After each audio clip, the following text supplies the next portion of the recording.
सुंदरकांड में हनुमान जी ने जैसे ही लंका में प्रवेश किया तो लंका की जो राक्षसी है पहरेदारिनी पहरा दे रही है, उसने रोका, रुको, अगर तुम आगे बढ़े तो मैं तुम्हें खा जाऊंगा। हनुमान जी ने कहा कि ये खाने की बात कर रही है, इसका मतलब है विवेक की कमी है। अच्छा, इंसान को खाने की बात करे तो इसको क्या मानोगे आप? विवेक की कमी है, तभी तो इंसान को खाने के लिए दौड़ रहा है। ये विवेक की कमी है। आचारहीनम न पुनंति वेदः, आचारहीन मनुष्य को वेद स्वीकार नहीं करता है। वेद मानी भगवान स्वीकार नहीं करता है। और आचरणहीन मनुष्य जो है अविवेकी माना जाता है। जैसे रावण को वेदों पर भाष करने के बाद भी अविवेकी कहा है, उसे अविवेकी कहा है रावण को। प्रमाण क्या है? अच्छा, चोर को तुम विवेकी कहोगे कि अविवेकी? जल्दी बोलो। चोर को हम पूछना चाहते आपसे, उसको अविवेकी कहोगे? ये अच्छी बात नहीं, इसे ज्ञानी नहीं कि चोरी करना अपराध है। अविवेकी तो है ही। वो चाहे जितनी होशियारी में चोरी करे, चोरी होशियारी में करता है, वो पकड़ा नहीं जाता है, बड़ी मुश्किल में पकड़ा जाता है चोर। लेकिन वो अविवेकी है क्योंकि उसने अपना सारा का सारा विवेक जो है नकारात्मक सोच में लगा दिया। नकारात्मक सोच रखने वाले अविवेकी होते हैं और सकारात्मक सोच रखने वाले ही विवेकी होते हैं। इसलिए अच्छी सोच सत्संग से प्राप्त होती है। कोई उपाय नहीं है दूसरा, केवल सत्संग है। अच्छी सोच आपकी हो जाएगी, सकारात्मक सोच आपकी हो जाएगी। हनुमान जी ने जैसे ही प्रवेश किया तो वो लंकनी कहती है, रुको, मैं खा जाऊंगी, खा जाऊंगी मैं। हनुमान जी ने कहा कि ये खाने की बात कर रही है, ऐसी कौन सी बात है कि जिसको खाने की बात सूझ रही है? हनुमान जी ने कहा कि मुझे खाओ मत, खाने के लिए तमाम व्यंजन हैं। क्यों भाई, वो व्यंजन खाए जाते हैं? आदमी को खाया जाता है कहीं? लंकनी बोली, हमारे राज्य की परंपरा है, कहूं महिषु मानुषु धेनु खर अज निशाचर भक्षहि। हमारे राज्य की परंपरा है, कहूं महिषु फिर मानुषु धेनु खर अज निशाचर भक्षहि। हनुमान जी ने कहा, एक बात बताओ, जो राजा है यहां का वो क्या खाता है? यही खाता है, महिष मानुष धेनु खरज निशाचर भक्षहि। वो भी यही खाता है, हम सब यही खाते हैं। हनुमान जी ने कहा, अच्छा, सब यही खाते हैं? लंकनी ने कहा, एक को छोड़ करके लंका में सब यही खाते हैं, विभीषण को छोड़ के। विभीषण का परिवार बचा हुआ है, उसको छोड़ करके सब यही खाते हैं। हनुमान जी ने कहा कि राजा किसे मानती है? लंकनी ने कहा, राजा मानती हूं रावण को। मुझे क्या मानती है? लंकनी बोली, चोर। अब बोलो कितना बड़ा अविवेक है? बोलो है अविवेक की नहीं? लंकनी कह रही है कि मैं रावण को राजा मानती हूं और तुम्हें मानती हूं चोर। यानी चोर को साहूकार और साहूकार को चोर। बस सीधा सा अर्थ निकल के आ गया। चोर को साहूकार और साहूकार को चोर। एक कोई वॉलंटियर जाए, घंटों के पास खड़ा हो जाए, क्योंकि घंटे बजाना तो अच्छी बात है, लेकिन ये विवेक नहीं है कि किस समय बजाना चाहिए घंटा। इस समय तो देवी देवता भी कथा सुन रहे हैं। घंटा नहीं बजाना है, घंटों के पास खड़े हो जाओ, कह दो हाथ जोड़ के दर्शन करो, परिक्रमा करो और कथा में बैठ के श्रवण करो, घंटा मत बजाओ। घंटा बजाना अभी निषिद्ध है, अभी नहीं बजाना है घंटा, रोक दो। अच्छा बड़े बड़े घंटे हैं, थोड़ा सा ही वो करो टच तो इतनी जोर से आवाज आती है कि पता चलता है कि वो घंटा जो है सुनाई दे गया, ब्लॉक से भी पार कर गया उधर घंटा की आवाज। इसलिए घंटा अभी नहीं बजाना है। और कहीं कहीं तो घंटे बजते रहते हैं फिर भी लोग सोते रहते हैं। मंदिर में जहां पास में होते पुजारी पूजा कर रहा है, घंटे बज रहे हैं, लेकिन लोग मोहल्ले के सो रहे हैं। घंटा बजता है फिर भी नहीं जगते हैं। यहां तो सब जगे हुए हैं। मोह निशा सब शोभन हारा, देखें स्वप्न अनेक प्रकारा। मोह की रात्रि में सब सो रहे हैं, लेकिन यहां मोह छोड़ करके जो कथा सुनने आए हैं सब जगे हुए हैं। जगने वालों की संख्या इतनी ही है, याद रखना, बाकी तो सब सो रहे हैं। मोह की रात्रि में सो रहे हैं सब, यहां सब जगे हुए हैं।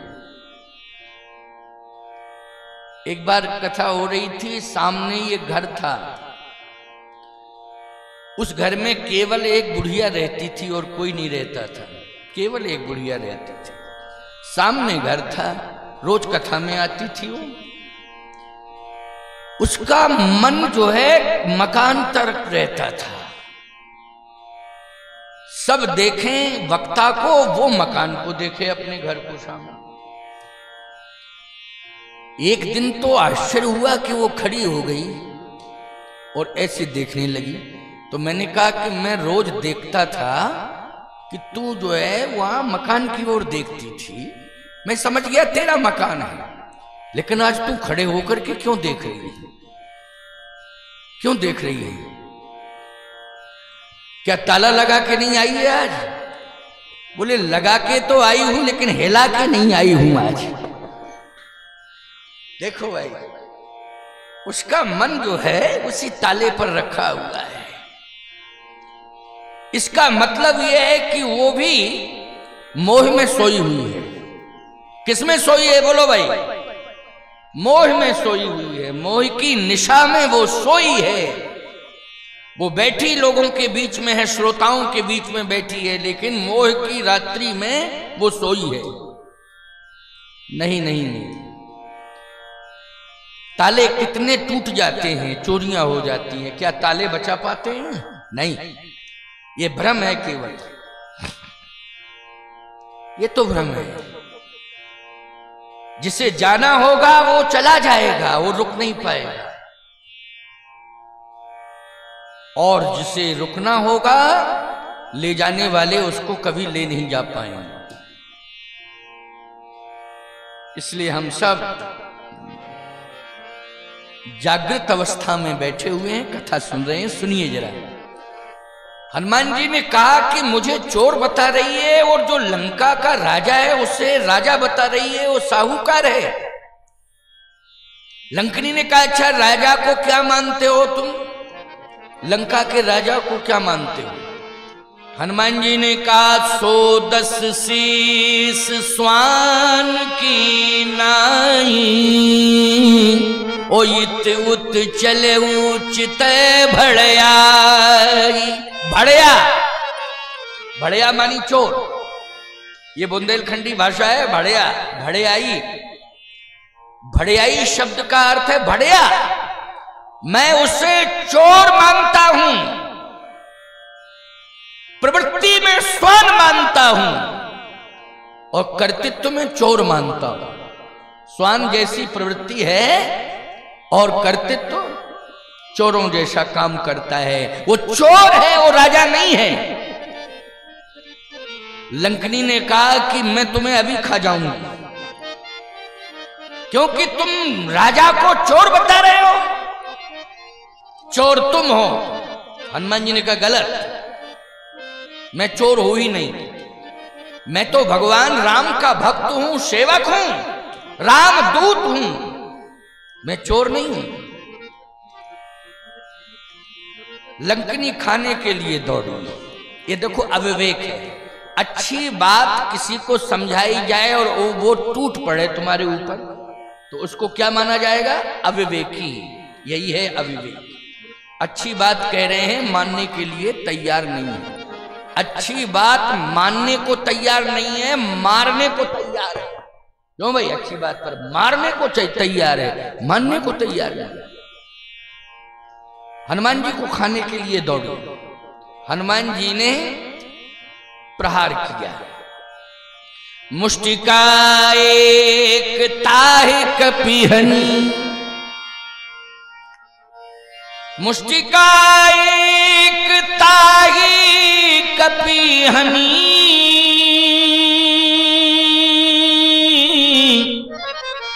रुधिर बमत धरणी धनुमणि। एक मुचिका का प्रहार किया, विवेक जागृत हो गया उसका। विवेक क्या हो गया? जागृत हो गया। आप कहो मुष्टिका मारने पीटने से कहीं विवेक जागृत होता है? ये बात तो कम समझ में आ रही है। आप विचार करें, ये हाथ है, इसमें 4 उंगलियां हैं और 1 अंगुष्ठ है। छठवां है कुछ नहीं है, केवल 5 हैं। 4 उंगलियां हैं, 1 अंगुष्ठ है। ये चारों उंगलियां अलग अलग हैं, अंगुष्ठ भी अलग है। अब इस प्रकार की मुद्रा अगर हमारी सदैव बनी रही हाथ की, तो ये हाथ शक्तिहीन माना जाएगा, इसमें ताकत नहीं रहेगी। और अगर इस तरह की मुद्रा हो गई तो ये ताकत आ गई इस हाथ में। बोलो आ गई ताकत कि नहीं? अब आई ताकत। ताकत, मुट्ठी खुली, ताकत खत्म, मुट्ठी बंधी, ताकत आ गई। सामान्य भाव है। बोलो भाई बात सही है कि नहीं? अच्छा एक बात बताओ, झाड़ू से पूरा मकान का कचरा साफ किया जाता है, किससे किया जाता है? जल्दी बोलो। झाड़ू से। लेकिन झाड़ू बंधी होती है तब पूरे घर का कचरा साफ करती है, और झाड़ू अगर खुल जाए तो खुद ही कचरा बन जाता है। झाड़ू अगर खुल जाए तो खुद में कचरा है, वो बंद जाए तो कचरा साफ करती है। दोनों बातें हैं, सावधान। अगर हम संगठित हैं तो हम में ताकत है, और बिखरे हैं हम तो हम शक्तिहीन हैं, हमारी ताकत खत्म। चोर को साहूकार कहना और साहूकार को चोर कहना, यह है बुराई, यह है सामाजिक बुराई। जहां चोर को साहूकार कहा जाए और साहूकार को चोर कहा जाए, बोलो उस गांव को बुरा गांव कहोगे कि नहीं कहोगे? अच्छा गांव कहोगे? अरे तो बुरा गांव है यार, चोर को साहूकार, साहूकार को चोर कहते हैं। ये बेकार गांव है, कोई मतलब का गांव नहीं। लेकिन याद रखना, जब बिखर जाता है पूरा गांव तो गांव में बुराई पनप जाती है, और गांव जब संगठित हो जाता है तो बुराई दूर हो जाती है। लेकिन पूरे गांव को इस बात पर विचार करना पड़ेगा कि ये बुराई, इसकी शुरुआत कहां से हुई। वो पॉइंट तलाशो आप, जहां से बुराई शुरू हुई है। बस गांव के लोगों को संगठित होकर के समूह के साथ उसी बुराई पर प्रहार कर देना चाहिए, परिवर्तन आ जाएगा, निश्चित रूप से परिवर्तन आएगा। हनुमान जी ने यही तो किया है। हनुमान जी चाहते तो ललकार देते, इतने में पता नहीं चलता उसका, केवल हाँक सुनत रजनीश्चर भागे। हाँ कई सुनत रजनीश्चर भागे तो मुष्टिका की क्या जरूरत थी? बोलो भाई। अच्छा एक बात बताओ, मच्छर को घूंसों से मारते हो? क्यों? मच्छर आया कि घूंसा मारते हो, पटक पटक के मारते हो उसको। 3 काम बहुत मुश्किल हैं, संभव नहीं है। 3 काम बहुत ही कठिन है। पूरा गांव इकट्ठा हो जाए और हाथी के धक्का मारो तो हाथी गिर नहीं सकता है। अंदाज करके देख लीजिए, चाहे जितना बूढ़ा हाथी हो, पूरे गांव मिल करके धक्का मारोगे तो गिरेगा हाथी? जल्दी बोलो, नहीं गिर सकता। चाहे जितना बूढ़ा हो, हाथी को धक्का मारकर गिराना बहुत मुश्किल है। मच्छर के मालस करना बहुत मुश्किल है। चाहे जितने बुद्धिमान हो, होशियार हो, मच्छर को पकड़ के मालिश करोगे उसकी? कर पाओगे? कौन सफल होगा भाई मच्छर के मालिश करने में? कौन सफल होगा? शादी के बाद मुस्कुराना बहुत मुश्किल है। शादी हो गई, इसके बाद मुस्कुराहट खत्म, चेहरा बदल जाता है। विवाह के समय की फोटो देखना, एल्बम होगा तुम्हारे पास, विवाह के समय की फोटो देखना और विवाह के बाद की फोटो देखना, बहुत अंतर आ जाता है। क्यों? मुस्कुराहट चली जाती है। अच्छा, शादी के बाद लोग मुस्कुराते भी हैं, लेकिन वो समझ में नहीं आती मुस्कुराहट। अच्छा, बंदर को हंसते हुए देखा तुमने? और बंदर हंस भी रहा हो तो पहचान ही नहीं कि हंस रहा है, उसका चेहरा ही वैसा हो जाता है। क्यों भाई? कि हंसता भी है तब भी वो हंसता हुआ दिखाई नहीं देता है। ऐसे ही नारी विवश नर सकल गुसाई, नाचे नत मरकट की नहीं, मरकट की नहीं, बंदर की तरह तुम नच रहे हो। चाहे जितना हंसो, चेहरा तो तुम्हारा बंदर की तरह लगेगा। लेकिन एक बात आपको बतावें, सत्संग से जुड़ जाओगे तो प्रसन्नता लौट आएगी, लौट आएगी प्रसन्नता, याद रखना। सारा का सारा शोक चला जाएगा, समस्याएं दूर हो जाएंगी। अज्ञानता के कारण ही चेहरे में विरूपीकरण आ रहा है, और जब हमें ज्ञान हो जाता है तो उस समय याद रखना, पंथ जात सोहत मत धीरा, ज्ञान भगत जन धरें शरीरा। जब ऋषि मुनि महात्माओं के पास सत्संग करने के लिए महाराज मनु और शत्रुपा चल दिए, तो चौथापन है भवन वसतभा, चौथपन मनी जरठ अवस्था, लेकिन पंथ जात सोहत मत धीरा, ज्ञान भगत जन धरें शरीरा। बुढ़ापे में कितने सुंदर लग रहे हैं, बोलो। ये तुम कपड़े पहन लो, सोने की चैनें पहन लो, उम्र ज्यादा हो गई, बाल काले करा लो, सफेद हटा के क्या होता है, खिजाब फिजाब होता है, वो लगा लो।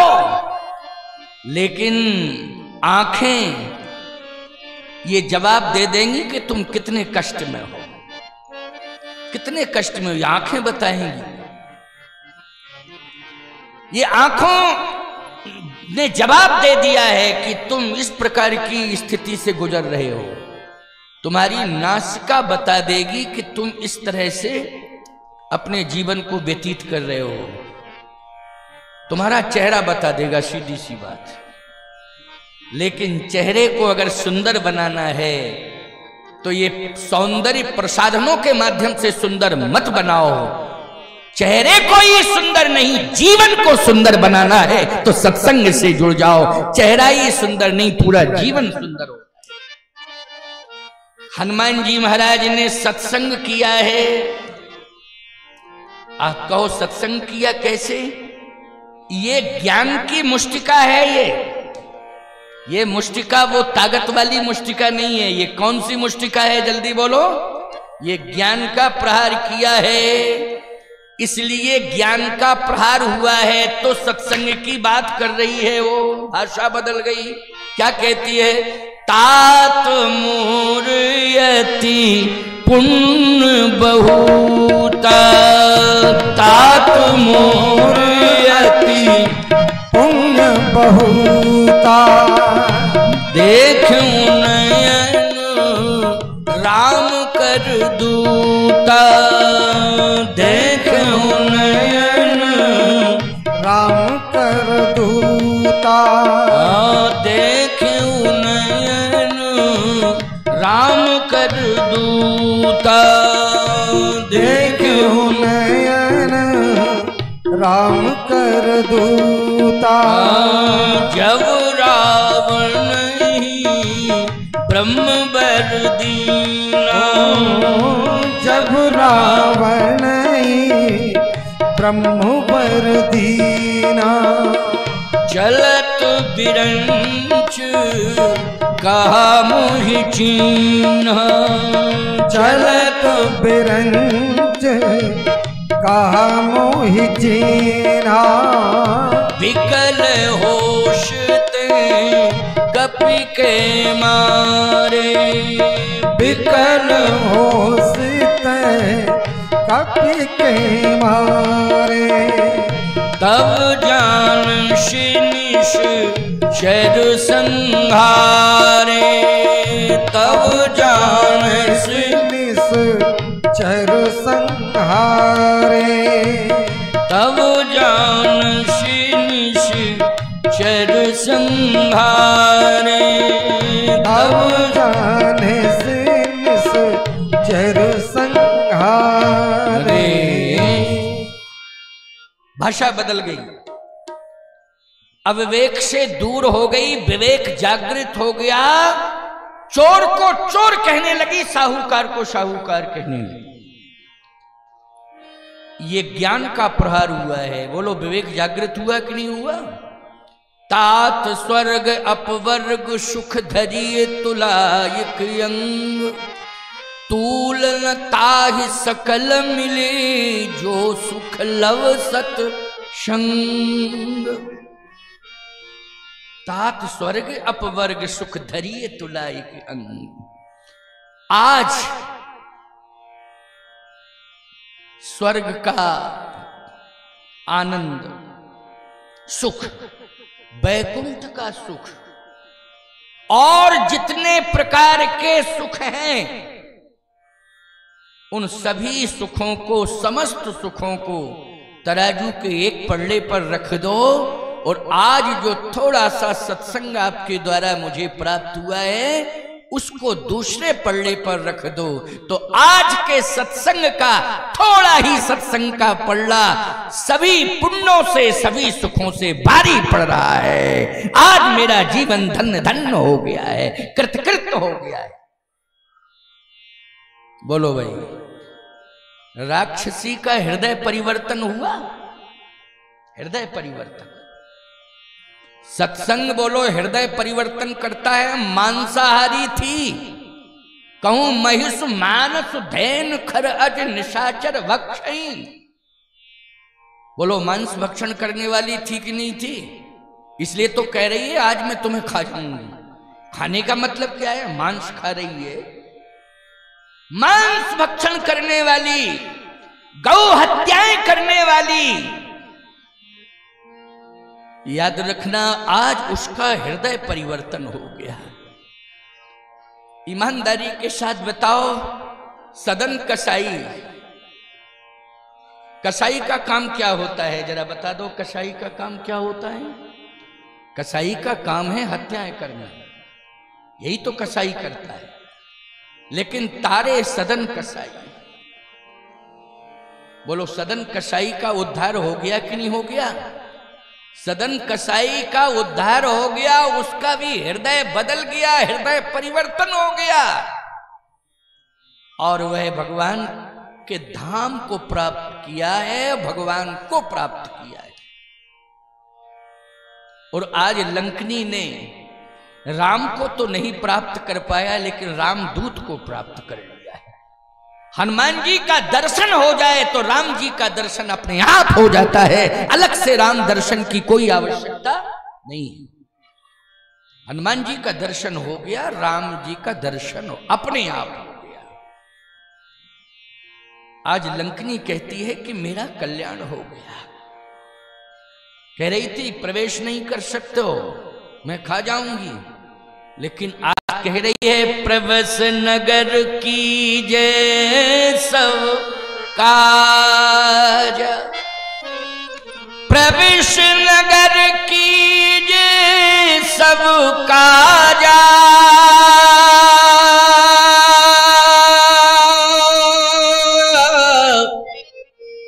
हृदय राख कौशलपुर राजा।